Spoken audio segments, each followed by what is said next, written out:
Okay. Peace and shalom, family. Peace and shalom. Shabbat, the Divine Prospect Kingdom Harbinger Ministries back in the building. It's been a while. I'm back. I'm not going to take up too much of your time.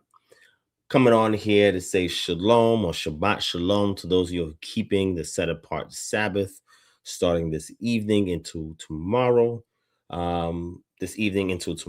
Sunset for us at KHM is the seventh day of the week, and the Shabbaton within that Shabbat is sunrise to sunset, and that is a period of rest. You'll find that language in Exodus chapter 16, which denotes and lays out what the Shabbat is to look like. All right. Okay, so I want to thank y'all for being here. All praises to the Most High Yah for another day.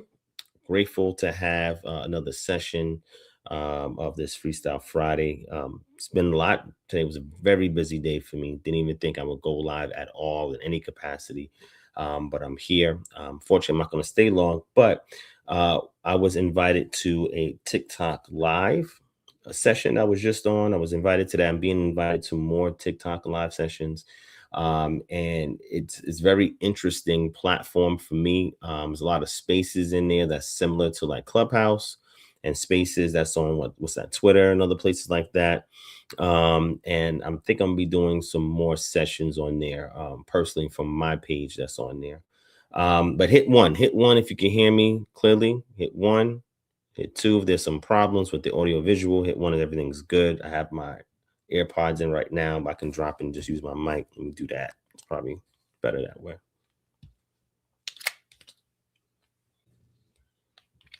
All right.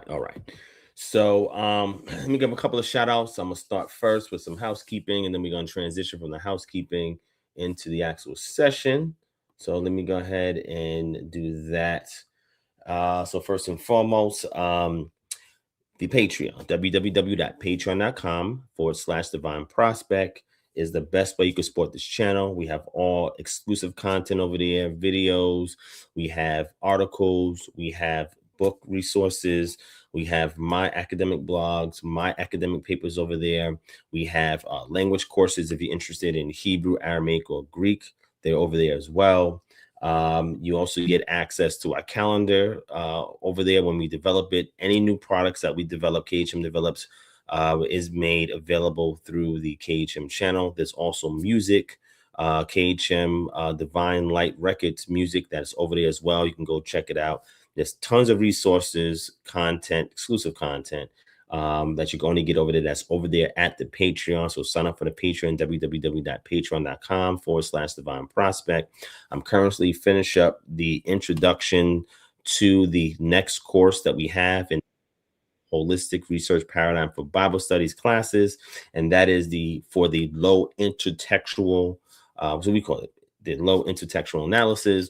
And pretty much what that is that if there's an author who is writing in the text, who have multiple books ascribed to that same author, we read the entire corpus of their works, and it helps us derive more understanding, more insight that we can use to better reveal any passages contained therein. Right. So I'm gonna do an introduction to that. And then after that introduction, which should be on the 24th, I think, then after that, we'll start our classes. All right. So make sure you're locked in. You can get access to our classes by signing up to the $50 tier on the Patreon and get locked in to the upcoming classes, as well as get access to the archive from the previous classes, as well as books, resources, materials, etc. So you're fully prepared to engage when class kicks off. All right.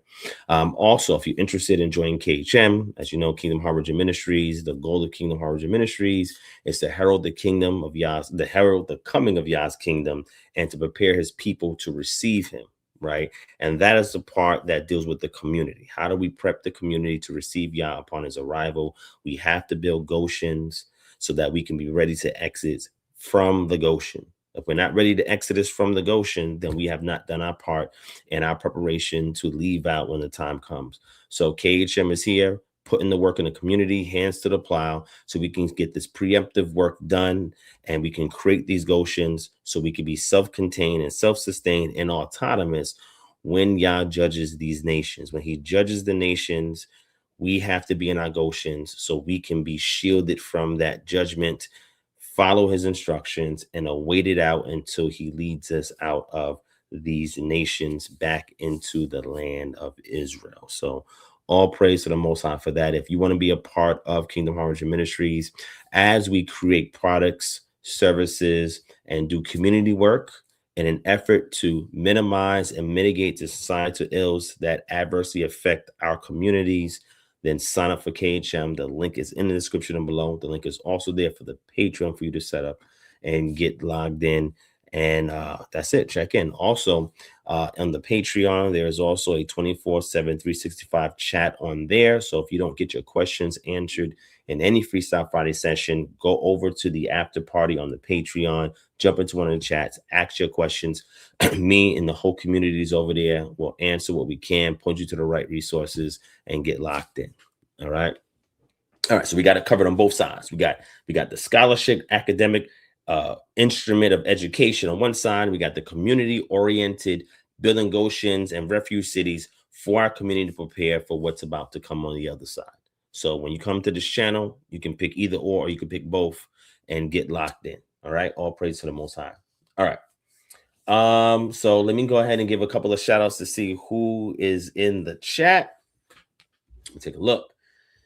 Shout out to Aki Kohani, Shalom, Get Wise, Shalom, Jaslyn Berry, Shalom, Aishu Cole, Shalom, Raphael One, Shalom, Hebrew Ethics, Shalom, Cyprunia, Karima Simmons, Shalom, sis, Dita Don 305, Shalom King, Chosen, Cut by T or TI, Shalom, Lynn in the building, Shalom, Tiffany Smith, Shalom. Let me see, the Black Carib in the building, Shalom, what's going on, King? Good to see you here. Lin asked a question. I came across information about the Canaanite deity Shalem. Have you come across that info, and what are your thoughts on it? Seems like we can't use most of the English language. All right. Shout out to Eric Tinsley in the building. I see you, Eric. All right. So that is the question. Thank you for that, Lynn. So Shalem. So the first place to start, there's a couple of things we could start. First place to start is we need an encyclopedia that itemizes all of the deities in the ancient Near East and look to see if Shalem is an attested deity there and what the primary sources that exist that attest to this deity. That's the first thing. The second thing is we can go into the lexicon. We can look up the root for Shalem and look at comparative cultural or comparative linguistic analysis that are done in said lexicons like the BDB and others that takes this same approach and see if there's any shoresh or root, triconsonant root in other Canaanite languages that allude to a personified deity by the name of Shalem. So we can take both those approaches. We'll do it right now, and we'll see if we can establish any kind of authenticity behind that assertion. All right. So the first step is let's start off this way. Let me go here. Let me go here.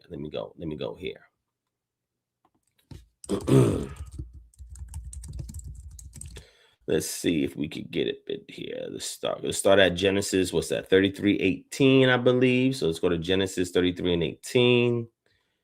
Let's see what we got here. Now we know that Shalem is the name of a plot of land prior to Israel going in there. But let's take a look at Genesis 33:18. All right. Let's see if we can find that there. Is that Genesis 33:18? Am I looking at the right thing or I'm tripping? Am I tripping? Let's see. So let's take a look at that. So the first thing I want to show y'all is this right here. And again, this is a free resource everybody can access. Let's take a look at that real quick. All right. So Shalem is the word. Topical Encyclopedia has it here. Shalem is a term found in the Bible that has been the subject of various interpretations and discussions among scholars and theologians. It is also associated with the city of Salem, which is traditionally linked to Jerusalem. The term Shalem itself is derived from a root meaning peace or complete, and it appears in the context of biblical narratives that emphasize themes of peace, righteousness, and divine encounter. So again, Genesis 33:18. Let's move on to Genesis 33:18. We jump down and it says, and Jacob came safely to the city of Shechem, which is in the land of Canaan, on his way from Padan Aram, and he encamped before the city, right? So we have here. Give me, this is footnote D, which will be here, which is peacefully. This will be where we see the term at. Let's go to Genesis 18:3, go into the interlinear for those who don't know the Hebrew. We can get into and look at it ourselves, right? So we yabo, right? We yabo, Yaakov, Jacob, Salem, and Jacob he came safely or in peace or peacefully. Ir is the city of Shechem. So Yaakov, Salem, Ir, Shechem. So this right here, this word here is for safely, or we get the triconsonants of root. Shin, lamen, final mem, or mem. Not men, Sophie, but mem. It says shalom or shalem, but we say shalom, just means peacefully. So Salem here is the word. We'll be clicking on your Strong's H8003. You'll see it says full, just, made ready, peaceable, perfect, quiet, shalem, by mistake for a name, whole. And that's what you get here from Genesis 33 and 18. But other usages of it, of the word shalem that we see here, can be found elsewhere. We see shalem here, you see in Genesis 15 and 16, and we see in other places as well, Genesis 34, Deuteronomy, etc., depending on the context. Most of the time, it means something in preparation, safely, peacefully, etc., right? Now, here is where we get the Brown Driver Briggs. And the Brown Driver Briggs, again, outlines these usages, right? And it shows us the semantic range of its usage, full, perfect in these various places. When it says avan, shelema, right? Full, perfect. This is another conjugation of it. And then we find in other places as well for finished, safe, unharmed, in covenant of peace, friendship, etc., right? That's what we get here from the Brown Driver Briggs. So nothing here alludes to something other than what we see here in the text. However, this triconsonant root is known in Canaanite circles. So what we want to do next is we can go here, find the same thing, and let's go share this tab instead. There we go. All right, we can go to Gen 3318 here. We can click on tools over here to the left. We go down. We see the word here, Shalem here, Shalem ir Shechem, right? And then here we want to hone into this. This will be the same thing, H8003. We jump down. We have the different usages of here. If we go down here to the Brown Driver Briggs lexicon, similar to what we saw, it's going to break this something very similar down to us here. Again, no mention here. Now, Gesenius is, you can see if he goes to a root elsewhere and assists the language, and he does not seem to use that either in his lexicon. Let's go here. Here, the Kefal stem devoted to God, to the Mahomet, one who professes the Mahometan religion. Selem, Shalem, Jerusalem, as the etymology of which, and Josephus has a reference to it in which he mentions the same term. So far, we don't see anything here in regards to a deity. Now, let's go to another source real quick. Let me see if I can pull it up. Let's go to another source real quick. And we're going to go to this source. All right, I'm going to share this with y'all so you can take a look. And I gotta download it first. I'm pulling it from my drive. Pull it out. All right, so let me share this. Oh, that's neat that I could just share across tabs. Okay, didn't know that before, but that's helpful. All right, so this book is the Handbook of Gods and Goddesses of the Ancient Near East, right? So what we want to do is we want to check out this encyclopedic resource and see if we see a deity by the name of Shalem. So let's go all the way down to S. It's all the way down to S, all the way down to S. And this is just like a cursory study that I'm doing right now, research. If you're interested in how to do a more further study, you guys sign up for the classes. Join a KHM, Holistic Research Paradigm for Bible Study classes, and we can get deeper into this, right? Let me zoom in on this so you can see it. So let's see if we see a deity by the name of Shalem or Shalom. Let's see if we see something there. Let's see. Nope, and I don't see anything. Seraphim, I see there. See Ashum, I see there. Shum, I see that. No. So it'd be Hij. So it'd be between the Seraphim and the Siashum. And I don't see anything there. So I don't see anything referencing that deity. Let's try another resource. We have other resources. Let's try another resource. Let's go to this one here. Let me download that one too. Pull that one open. It's another resource. All right, and pull that one up. All right, this is a much older source, but it's a good source. Let me share this one as well. Israel for Israel. Thank you so much, Eric Tinsley, for the donation, my brother. All praises. You know, I appreciate you, your support, and your contributions, my brother. All praises. All right. Let me see. Shout out to Shabazz El Bay in the building. Divine's a cool brother. I remember meeting bro at the Kemet on Trial debate. Shalom, brother, beloved.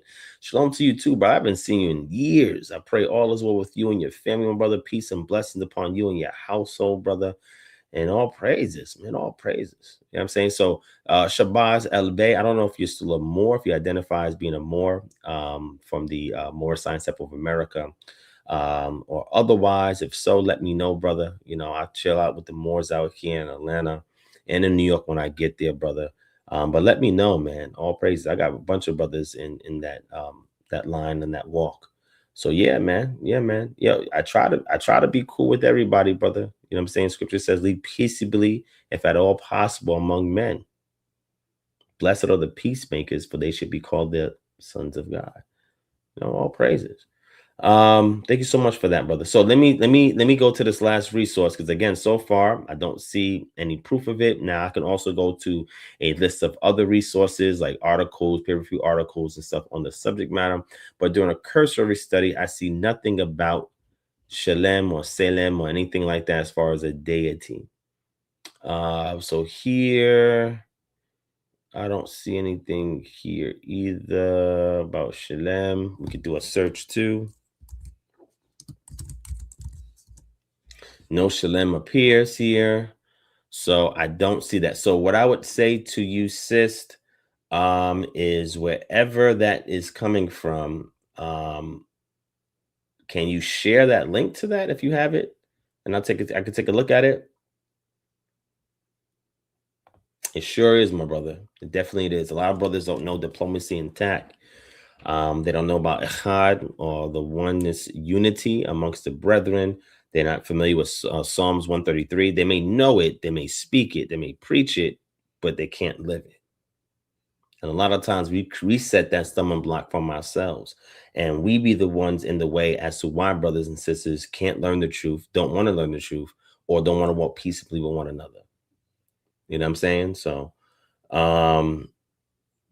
yeah, so they walk up. I did see that recently for the Torah document. I got you, King. So what he's asking for is very simply, if 613 is a gematria construction by a sage, how many statutes, laws, and commandments are actually in the Torah? That's his question. So we got to remove anything that's doubled. And once we deduce it down to that common denominator, we'll be able to see the amount and then deduce it down further to which ones apply to us in exile that Deuteronomy chapter 30 commands us to keep. So that is a great study. And I'm glad the brother asked that to remind me to get back on that work. And I will continue on to that work, my brother, and make sure that you get it as soon as possible. Yeah, so this is the second one I was looking for. The third one I was looking for, sis. So let me get that. Let me get that. Let me do that. Let me see if I can get that. So I have that. I got that. All right, so let me pull that up because that's on the Patreon. So let me get that real quick. And that's what we do here. We source up. The sis ain't gonna say nothing like that unless she has a source to it. That's how we do. Let me bring up that source. Bring up that source. We all should be astute so that we're reading, we're studying, and we can familiarize ourselves with this information, because so many pseudos will try to hit us with some nonsense. So many pseudos are going to try to do that. So we have to be equipped. We have to be ready to give an answer to any man that asks for the hope in us with fear and trembling, right? We have to be able to contend earnestly for the faith that we see in the book of Jude. So we gotta be prepared when these questions come up. So that was the third source, and it's a fourth one that goes into gods and goddesses and deities in the ancient Near East and Levant that I wanted to get as well. But yeah, I'm gonna use that. That's an older source, but I mean, nonetheless, I think Michael Heiser speaks on Shalem as well in one of his books. But let me pull that source up. I just downloaded it. Let's pull it up and take a look at it. What we want to do is we want to look at any primaries from that. Oh, why the book didn't download? Hold on. Where is source at real quick? Let me bring this up. All right. So, hey, why didn't this joint thing? Why did this didn't download? It's tripping. I don't know what's going on with Google Drive today. All right. Otherwise, I'm going to have to look it up in here. All right, let's take a look. I'm just going to look it up here until this thing. I don't know why it's taking so long. I mean, technically, this book is 1,000 pages, so that could be it. Let me see if we can find Shalem in here for now. I could probably look for that. Let me scroll down. Yeah, I think this is a big file. I think that's why. Yeah, it's taking a moment to load on my page too. Wow. All right, so let me see if I can find that. Come on. Why is it not downloading? I don't know what's going on. All right, so I went to Rephaim, ruler cult. Let's see. Save your shining ones. All right, let me go up some. There it is. It just downloaded. Oh, finally. It's crazy. All right.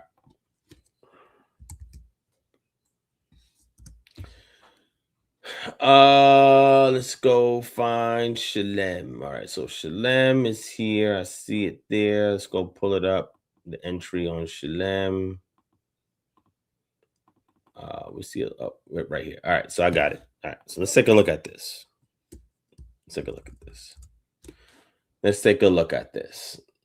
All right, let me share the screen.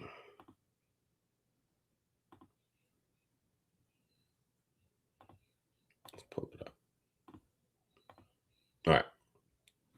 So Shalem, presumably the divine power symbolized by Venus as the evening star occurs as a deity, Selem or Selim, in the text from Ugarit, and may well occur as a divine name, Selim, and personal names among the earliest known Semites of Mesopotamia and later Amorites. Shalem is interpreted as a divine name in the place names Jerusalem and Shalem, and is also interpreted as a theophoric element in some personal names, notably those of David's son Absalom and Solomon or Shelemoth, right?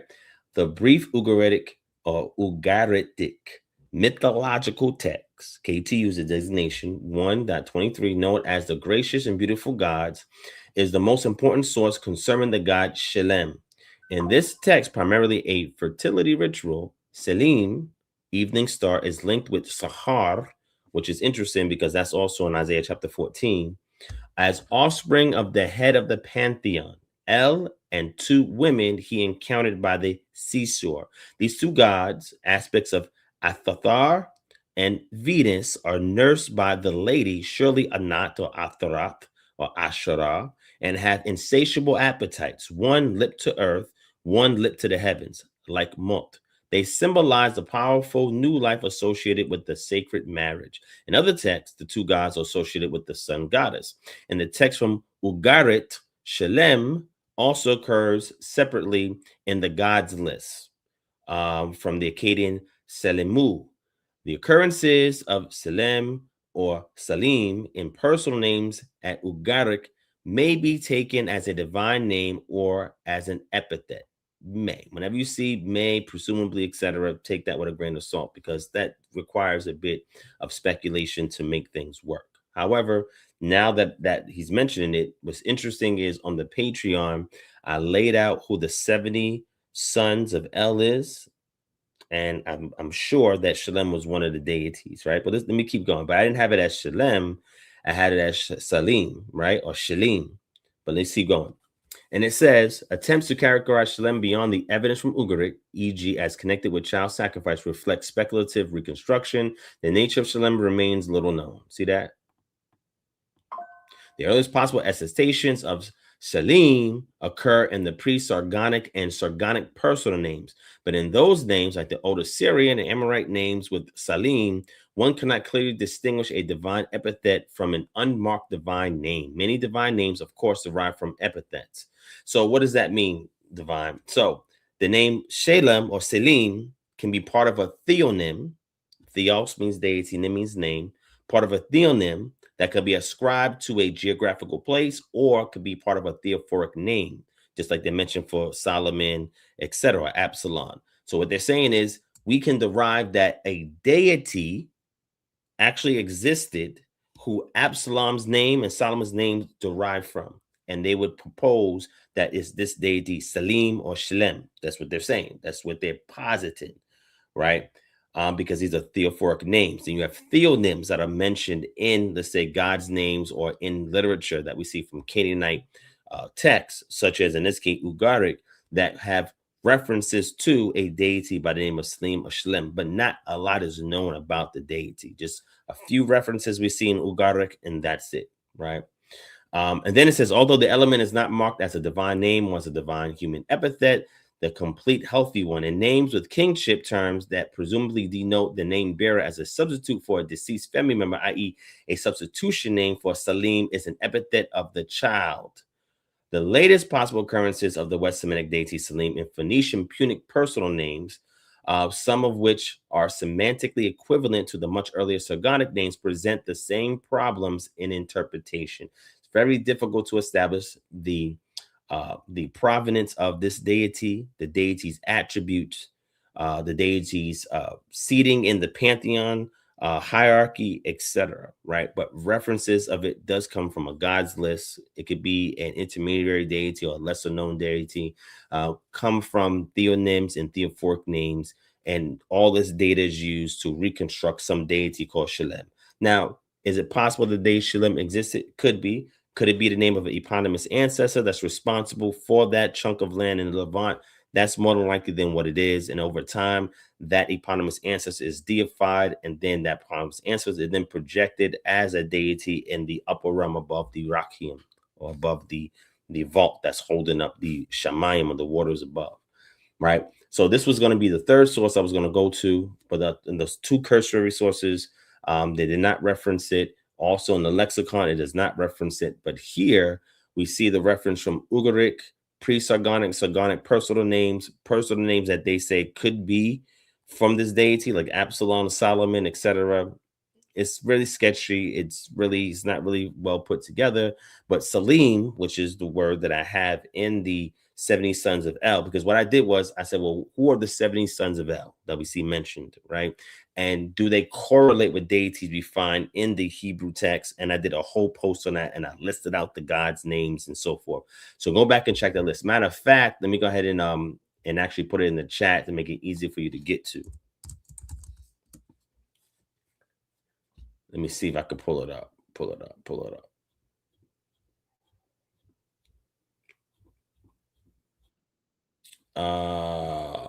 Let me do this. That's not gonna work. And if you want to know the references in regards to the sons of God, that would be in Deuteronomy chapter 32 and verse 8.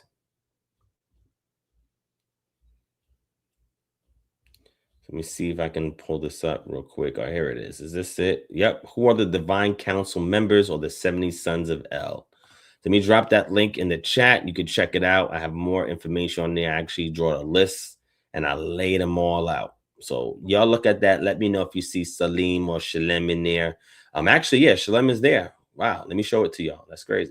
It wasn't Slim. I thought I had it marked as Celine. That's crazy. So let me go and show it to y'all. This is why you need to be on the Patreon. Right here.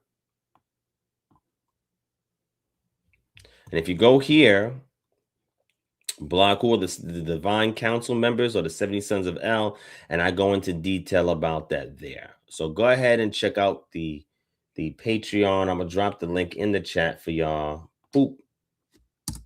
And you can take a look at it. All right. All right, so shout out to Eric Tinsley in the building. Question, Brother Devon, according to Genesis 15:16, do you think we are at the time of the Amorites?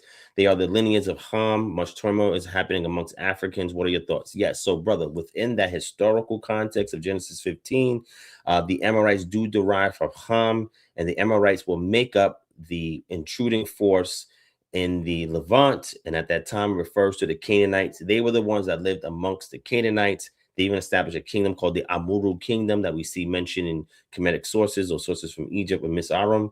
And those entities were oppressing the Israelites when the Israelites went. So the Amorites, they had to sin, and their sin had to be grievous enough where it reaches up to heaven, very similar to what we see of Sodom and Gomorrah. And then Yah allowed the Israelites to go in to punish that nation, take those groups out, Amorites being one of them, and to live in that land. So that's what the prophecy is directly relating to. However, we can use Peshurim, and we can say that today we see the sin of Amorites are still occurring now. So therefore, we'll take X amount of years before Yah allows that sin to reach up to the heavens, and then he will come down to judge. So that's an excellent pivot for Peshurim to use in regards to Genesis 15 and 16. So that was a really good note, my brother.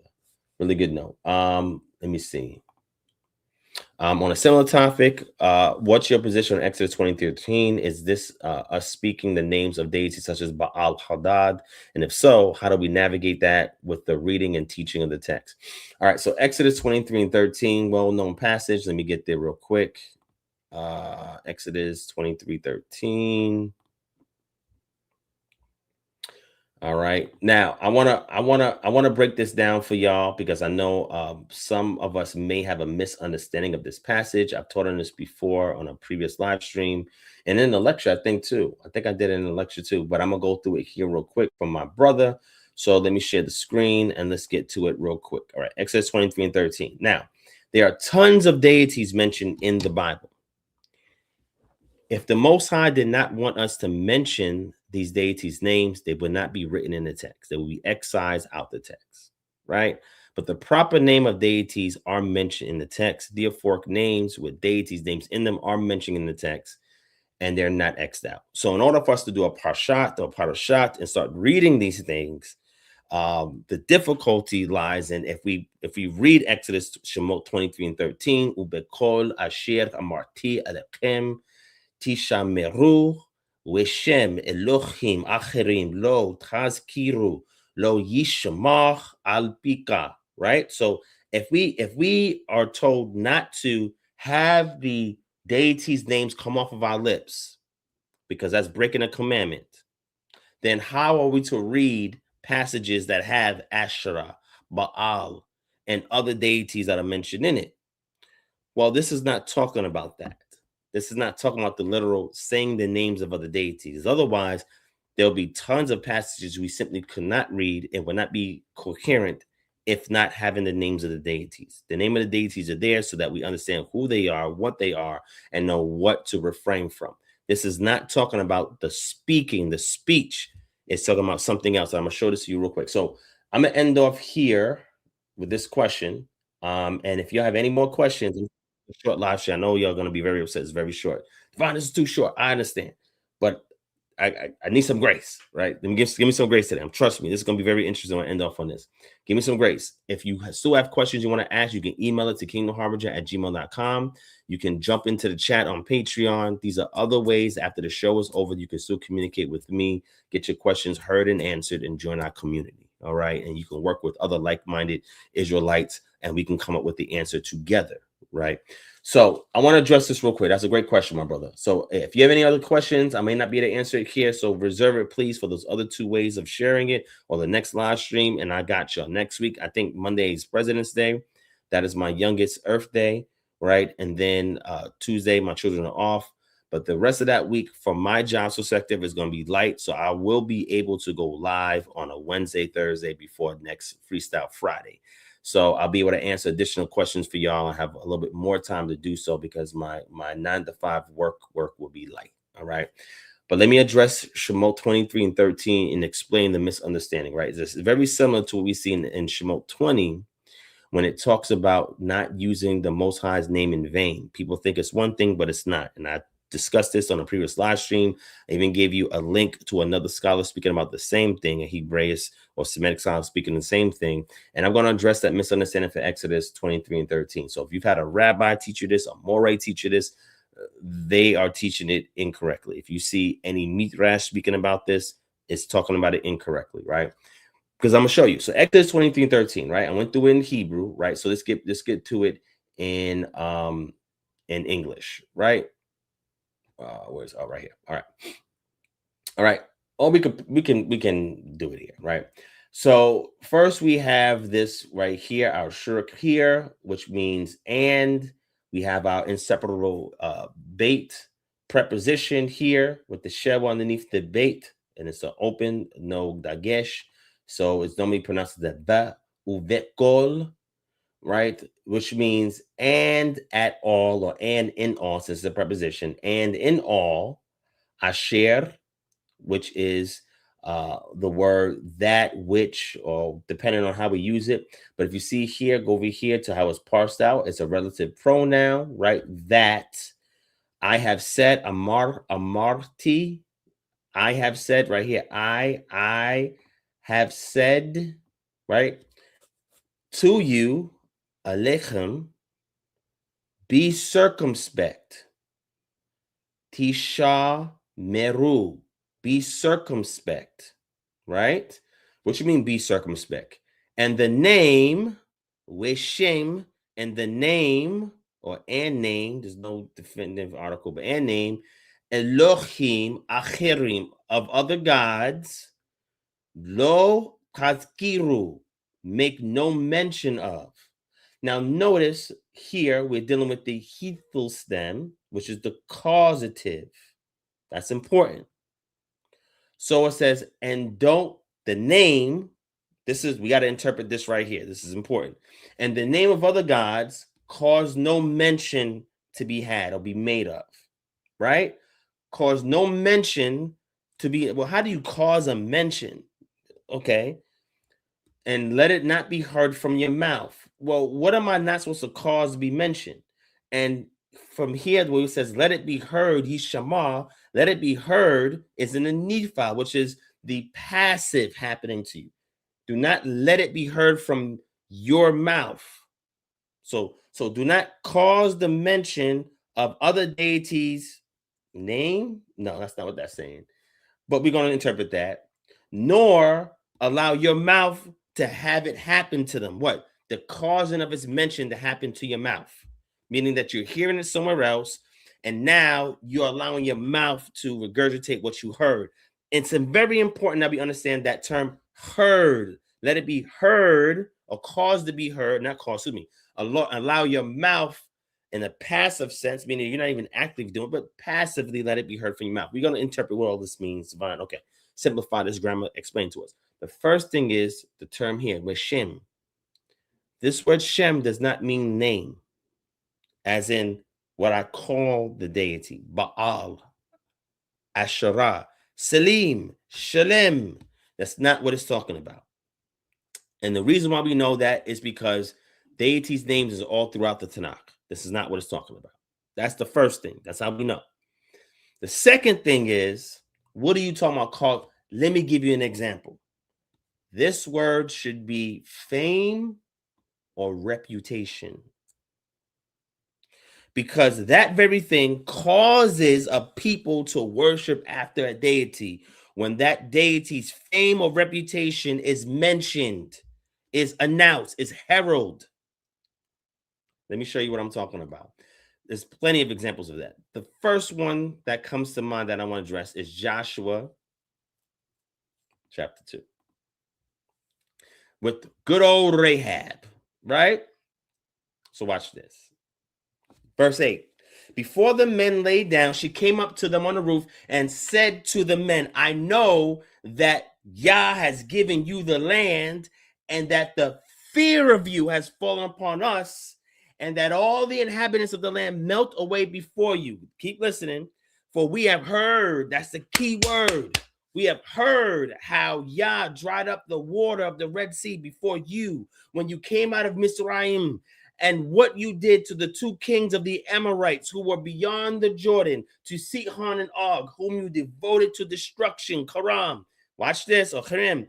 And as soon as we heard it, our hearts melted, and there was no spirit left in any man because of you. For Yah, Eloheka, your power, he is El or Elohim in the heavens above and the earth beneath. Now, here's the key thing. You hear that? See the term heard? This is what she was referring to. We have heard. Shamanu. We have heard. See that? They heard it. Now she is speaking it because the mention, the word travels. They heard it. Now it's causing her to bring Yah's reputation and fame forth from her lips. You understand?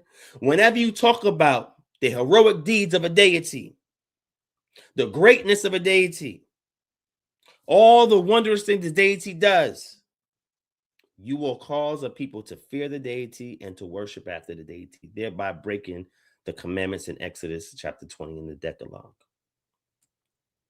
This is what she is talking about. We heard it, and now she's speaking it. Their reputation, their fame.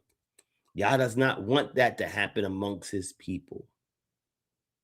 Now, if I ever teach this or speak about this, like another deities, I will speak it and let you know this deity so-and-so did A, B, and C, but I'm always going to diminish that deity and raise up Yah at the end of that.